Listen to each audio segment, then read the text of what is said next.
आज हम लोग पढ़ेंगे चुंबकीय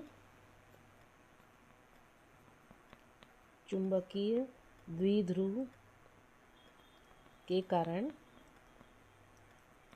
चुंबकीय क्षेत्र। ये दो कंडीशन में होता है। इसमें हम पहला जो कंडीशन है अक्षीय स्थिति, उसके बारे में जानेंगे। इसमें अक्षीय स्थिति में क्या होता है कि एक दंड चुंबक या मैग्नेट होता है, ठीक है। इसका एक ध्रुव N और एक होता है S, ठीक। इन दोनों के बीच की दूरी होती है 2L। इसका एक मध्य बिंदु होता है O और इससे R दूरी पर, यहाँ से लेके R दूरी पर कोई बिंदु होता है P। इस पर हमको चुंबकीय क्षेत्र की तीव्रता ज्ञात करनी है।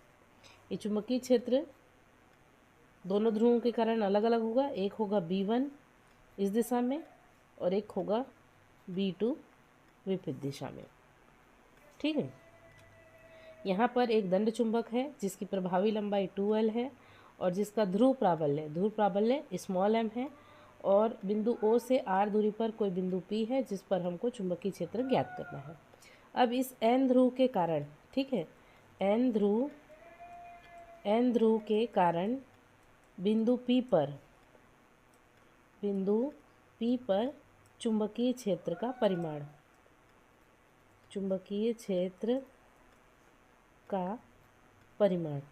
तो बिंदु इस S ध्रुव के कारण ले रहे हैं, N ध्रुव के कारण ले रहे हैं, तो N से बिंदु P की दूरी कितनी है?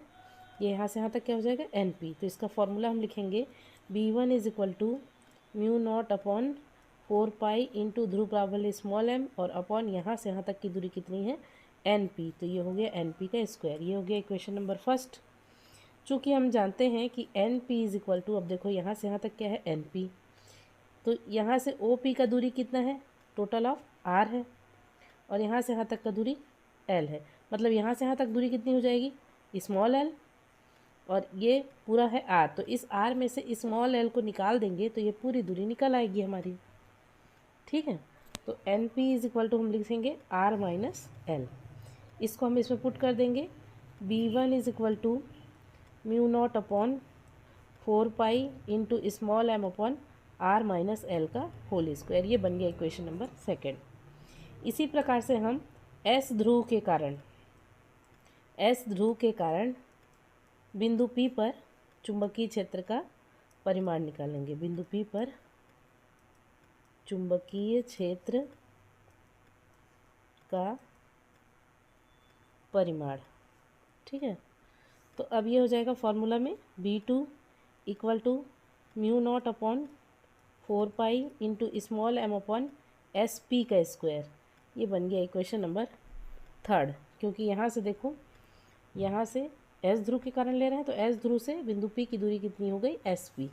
अब ये वैल्यू SP का वैल्यू कैसे निकालेंगे? SP इज इक्वल टू, अब यहाँ पर देखो, यहाँ से यहाँ तक का पूरा क्या है?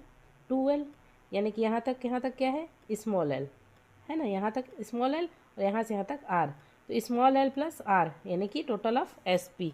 तो हम यहाँ लिख लेंगे R प्लस L। इसको भी इसमें पुट कर देंगे। B2 is equal to mu not upon 4 into small m upon R plus L का होल स्क्वायर। ये बन गया इक्वेशन नंबर 4। अब हम जानते हैं कि जो B1 है और B2 है, ये जो B1 है और ये B2 है, एक ही रेखा में, एक ही अक्ष में, एक ही रेखा में स्थित है, लेकिन दोनों क्या है? दिशा जो दोनों की अलग अलग है। तो हम इसको, दोनों की डायरेक्शन अलग अलग है, तो हम इसको लिख सकते हैं B1 इज ग्रेटर B2। अतः इन दोनों के बीच का अगर हम परिणामी चुंबकीय क्षेत्र निकालें, परिणामी चुंबकीय क्षेत्र, तो हम इसको क्या लिख सकते हैं? B is equal to B1 minus B2, ठीक है।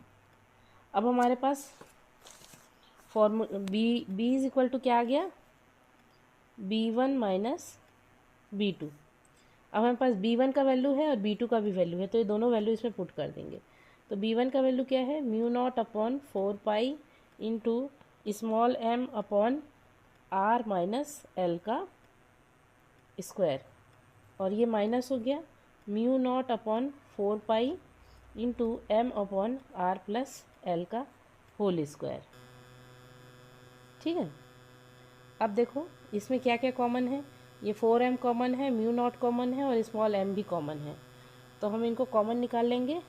Mu naught m upon 4 pi bracket में बच गया 1 अपॉन r माइनस l का whole square minus 1 upon r plus l का होल स्क्वायर। अब नेक्स्ट टर्म में हम क्या करेंगे, म्यू नॉट अपॉन 4 पाई। अब यहाँ पर देख लो, ये एलसीएम निकाल लेंगे, आर माइनस एल का स्क्वायर और आर प्लस एल का होल स्क्वायर। एलसीएम निकाल लेंगे तो ये कैंसिल, ऊपर में क्या बच जाएगा, आर प्लस एल का whole square minus R minus L का होल स्क्वायर। फिर आगे म्यू नॉट m 4 पाई, नीचे देख ये हो गया फॉर्मूले में आ गया, a माइनस बी का होल स्क्वायर और a प्लस बी का होल स्क्वायर। तो हम लिखेंगे r का स्क्वायर माइनस l का स्क्वायर पूरे का होल स्क्वायर, ये फॉर्मूले में आ गया। ये भी एक फॉर्मूला है a प्लस बी का होल स्क्वायर, तो इसको फॉर्मूला के रूप में एक्सटेंस करेंगे, r का स्क्वायर प्लस l का स्क्वायर प्लस 2rl माइनस, फिर ये ब्रैकेट के अंदर है r का स्क्वायर माइनस ए प्लस l का स्क्वायर माइनस 2rl, ये भी फॉर्मूला में आ गया। फिर नेक्स्ट क्या करेंगे, म्यू नॉट अपॉन m 4 पाई, यहाँ पर ये हो गया r का स्क्वायर माइनस l का स्क्वायर होल पावर 2, यहाँ पर ब्रैकेट ओपन कर लेंगे, r का स्क्वायर प्लस l का square plus 2rl minus r का स्क्वायर माइनस l का स्क्वायर, ये हो गया माइनस माइनस प्लस 2rl, यहाँ r का स्क्वायर l का स्क्वायर कैंसिल, बच गया क्या, mu naught m upon 4 pi into 4rl upon r का स्क्वायर माइनस l का square whole to the power 2। ये b का फॉर्मूला इतना आ गया। अब हमको पता है कि चुंबकीय आघूर्ण capital M is equal to होता है स्मॉल m इंटू 2l, एक ध्रुव प्राबल्य और उसकी प्रभावी लंबाई दोनों का गुणनफल क्या कहलाता है, चुंबकीय आघूर्ण, है ना। तो यहाँ पर हम इसको लिख सकते हैं म्यू नॉट m अपॉन 4 पाई, यहाँ देखो ध्रुव प्राबल्य m है, ठीक है, यहाँ लिख सकते हैं 2 into 2l into r upon r का स्क्वायर माइनस l का स्क्वायर होल पावर 2।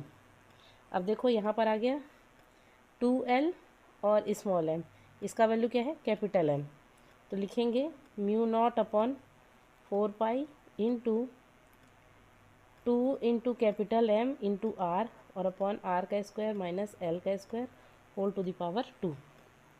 ये हो गया, ये फॉर्मूला निकल के आ गया किसके लिए, कि क्षण चुंबक के कारण अक्षीय स्थिति में किसी बिंदु पर चुंबकीय क्षेत्र की तीव्रता के लिए। अगर मान लीजिए कि चुंबक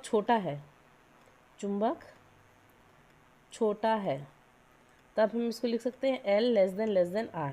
इस स्थिति में L का उपेक्षा करेंगे, L का R की तुलना में N के वैल्यू को छोड़ने पर, तब हम लिख सकते हैं B इज इक्वल टू, इसी में देखो L का वैल्यू को छोड़ देंगे, क्या फॉर्मूला निकल के आएगा, mu naught upon 4 pi into 2 capital M R upon R का स्क्वायर, ये L छोड़ दिए, बाहर में क्या है फिर होल स्क्वायर R।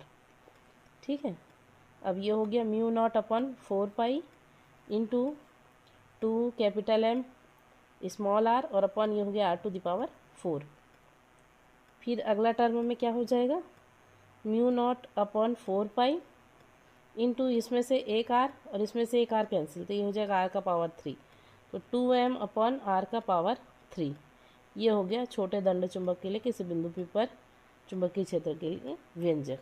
ये वाला इक्वेशन को हम लोग इक्वेशन नंबर 5 ले लेते हैं और ये वाला को 6 ले लेते हैं।